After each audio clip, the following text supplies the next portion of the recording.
You know, in the smartphone world, everyone keeps saying that slim is in. But the funny thing is, when a phone gets ridiculously slim, you start asking, did they trim the right corners or the wrong ones? And that's exactly the question that was bouncing in my head when I started testing these two engineering stunts, the iPhone Air and the Samsung Galaxy S25 Edge. Both are crazy thin, both are pretty expensive, and they scream, look at me, I'm futuristic. But which one of these two phones is actually worth your hand and your wallet? Well, I'll try to find out in this detailed comparison of the iPhone Air against the S25 Edge, so watch till the end with me. If you're watching me for the first time, by the way, I'm Arshad. This is Trakin Tech English, your destination for detailed, incisive gadget reviews.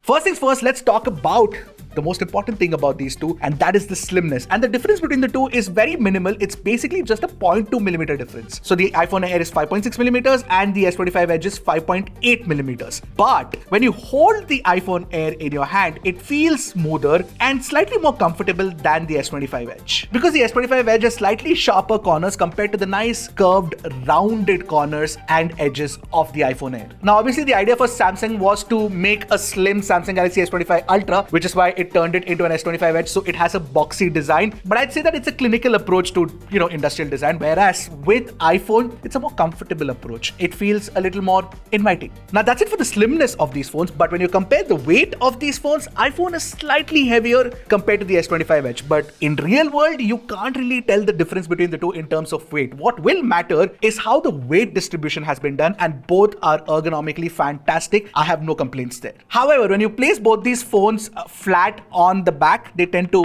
wobble a little bit.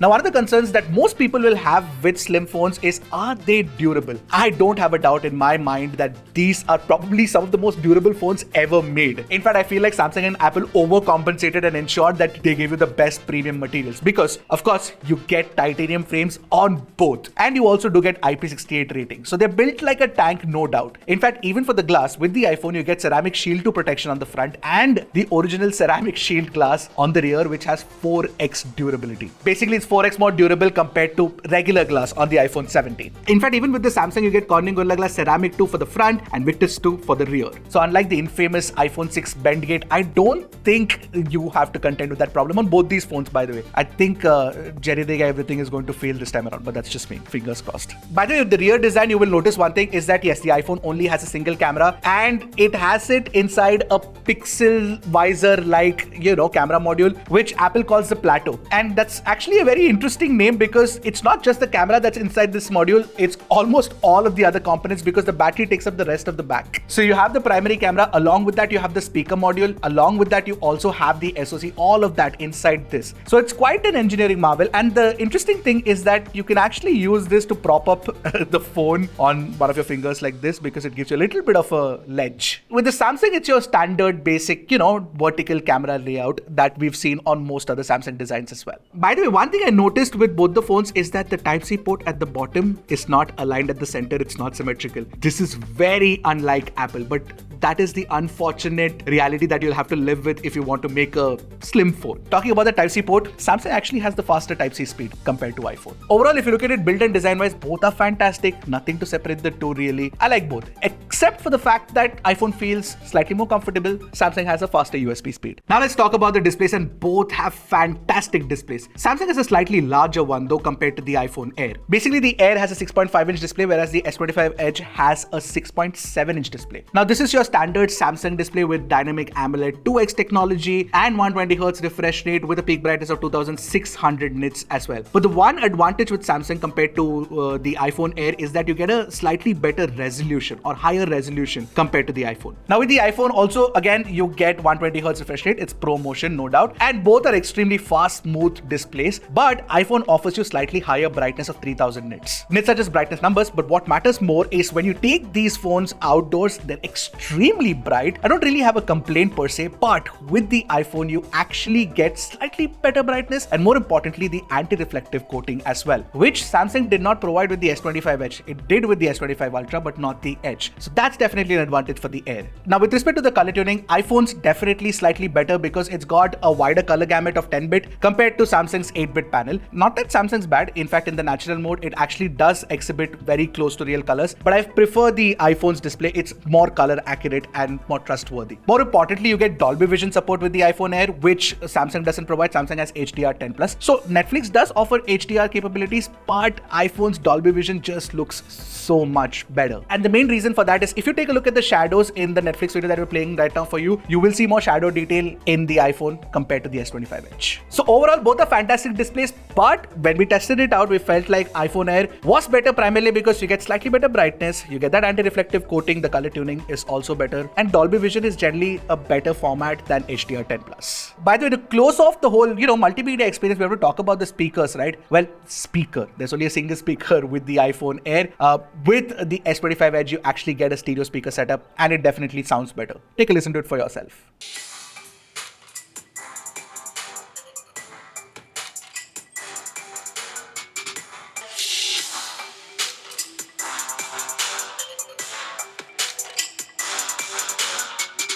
Now here's the interesting thing with the iPhone Air. Apple has used the A19 Pro chipset with one less GPU core compared to the A19 Pro inside the 17 Pro Max. Now you must be wondering, why did Apple use the A19 Pro? Because fun fact, the A19 Pro is actually supposed to be more power efficient. I'll talk about that in a bit. Anyway, let's compare the benchmark scores, and here you will notice that in Geekbench single core, Apple actually beats Samsung, but in multi-core, Samsung beats Apple. Yeah, Snapdragon 8 Elite inside the Samsung is actually more powerful than the A19 in multi-core scores. But what matters more is real-world gameplay. So we did play Genshin Impact like we always do, and the game actually runs smoother on the Samsung than iPhone. Plus, the iPhone also gets unbearably hot. Also, the interesting thing to note here is that iPhone doesn't throttle the performance. Even in the 3D Mark Wildlife Extreme stress tests that we ran, it actually gave better sustained performance, in fact 10% more sustained performance than the S25 Edge. However, I actually prefer Samsung's performance tuning here, and the reason for that is plain and simple. Yes, it throttles performance, but the phone doesn't get unbearably hot, which the iPhone Air does. Now remember, when I tested the S25 Edge, I was not entirely disappointed with the battery life. It has a 3900 mAh battery inside, and we got about 4.5 hours to 5 hours of screen on time depending on our usage. But the iPhone Air, like I said, with the A19 Pro and the custom C1X and N1 chip, which I'll talk about in a bit, actually offers fantastic battery efficiency, which is something that we didn't expect at all. Now, this has a smaller 3000 mAh battery inside, mind you. So I was expecting, okay, this won't do more than 4 hours, 4.5 hours. But the iPhone Air actually gave us close to 5.5 hours of battery life. So Apple has managed to do a very good job with the battery efficiency of the iPhone Air, in my opinion. And it is actually almost as good as the iPhone 16 Pro that we've been using in our office. Now, as for the battery charging speeds, both charge at about 40-45 watts, so you can charge from 0 to 50% in about 20 minutes. So yeah, I mean, battery charging speeds are going to be largely similar, but more importantly, imagine if Apple had managed to fit in a larger 3500 mAh battery or a 900 mAh battery like the Samsung did.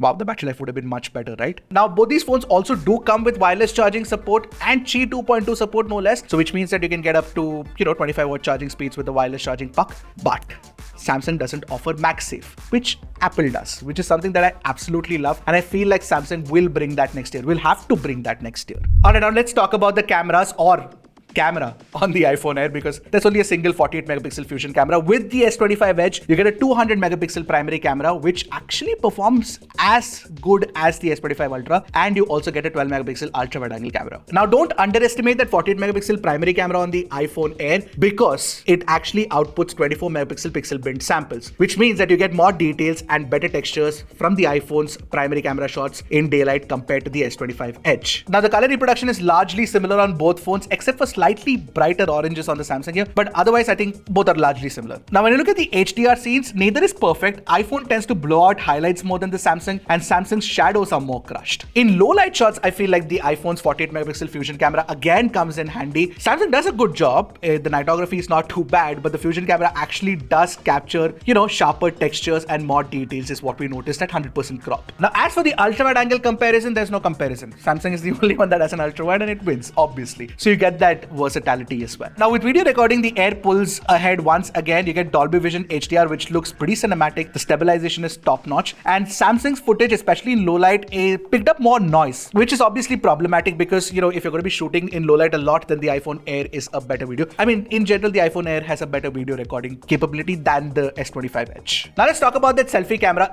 I don't think it's an 18 megapixel selfie camera. It just offers 18 megapixel outputs from the new 1:1 sensor that Apple has used. And if you ask me what is this actual sensor size, I think it's 24 megapixels because that's what people are postulating, but I can't really confirm that. However, what I can confirm is that in my testing, I noticed that it takes two aspect ratios. Like if you're taking selfies, you can take two aspect ratios, 4:3 and 16:9, both in portrait and landscapes. And the 16:9 shot is an 18 megapixel shot, but the 4:3 shot is actually a 7 megapixel output, which means that you will get lower details and lower textures as well. Which is why if I were to use the iPhone Air's camera, I would always use it wide angle and then crop it later in post. And in general, I mean, the camera performance itself is pretty good. Now that the S25 Edge is bad, in fact, the S25 Edge's camera is also good, but when you take a look at the minor technicalities, iPhone does have a bit of an advantage. In low light especially, the larger sensor pulls in more light and therefore the faces look much clearer. And with the Samsung's camera, you can see a lot of technical problems, like there is the green chromatic aberration, which is something that I've mentioned previously in my other videos as well. So if you look at it, Samsung does have more cameras, but the performance of the primary camera and the selfie camera, I feel, and of course the video recording capabilities of the iPhone Air is actually better than the S25 Edge. But if you want versatilities, you get that ultra wide angle camera, which can come in handy once in a while. Alright, now let's talk about the software experiences. Now with the S25 Edge, when it launched, it actually came with One UI 7 because One UI 8 wasn't live then, but of course it should get One UI 8 released soon, and Samsung is also promising 7 years of updates. Now with the iPhone, you get iOS 26 out of the box, and Apple doesn't give you any promises per se, but you can expect about 6 to 7 years of updates from Apple as well. However, if you're looking at, comparing One UI experience to iOS experience, that's like comparing, apples to oranges. It's two completely different experiences. One that is a little more walled garden approach of the Apple, one that's a little more open and customizable. That is One UI. Now with respect to animation tuning, I feel like One UI actually does it better, and it gives you more granular control as well, especially with One UI 8 when it comes out with the S25 Edge. And more importantly, with the S25 Edge, if you are somebody who is gung-ho about AI experiences on smartphones, then Galaxy AI is definitely better than Apple Intelligence, and it's better placed right now than Apple Intelligence, that's for sure. And that is pretty evident from the fact that Apple didn't talk much about Apple Intelligence at the iPhone 17 series launch anyway, right? So for software, I'm not going to pick sides for you because it's a subjective experience and you have to figure out what you would like, and maybe you can test it out at some retail store, both these phones. But what I prefer is One UI over iOS. By the way, I was telling you about the N1 and C1X, right? I mean, these are two, Apple-made custom chips for networking capabilities. Now, the C1X is an upgrade over the C1, which was introduced with the iPhone 16e. This is the 5G modem.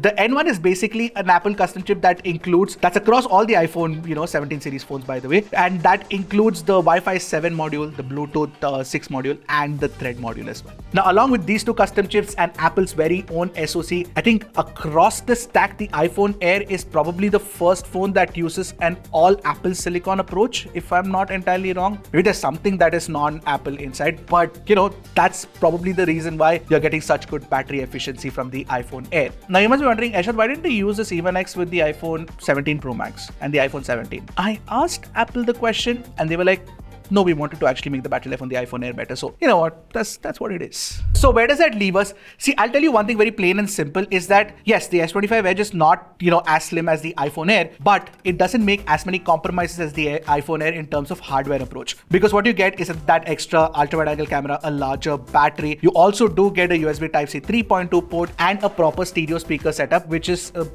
mono, which is actually a single speaker on the iPhone Air. But what Apple does with the iPhone Air is that it optimizes it really well. It makes it more desirable, if you ask me, primarily because it's more comfortable to hold and use, firstly. Secondly, the battery optimization has been done really, really well. However, I still feel like Apple needs to issue an update to ensure that it throttles the performance a little bit and doesn't let the phone run so hot, because it's getting really hot right now. That's my biggest concern with this iPhone Air. But between these two phones, I won't pick either because I am not a fan of slim phones in general. That's just my perspective. I prefer compact phones more, regardless of the fact that, that, I use two very large phones, the Pixel 10 Pro XL and the iPhone 17 Pro Max as my primary. However, if you were to pick between one of these two phones, which one would you pick? Let me know in the comments. I'll see you guys in the next one. Until then, keep tracking and stay safe.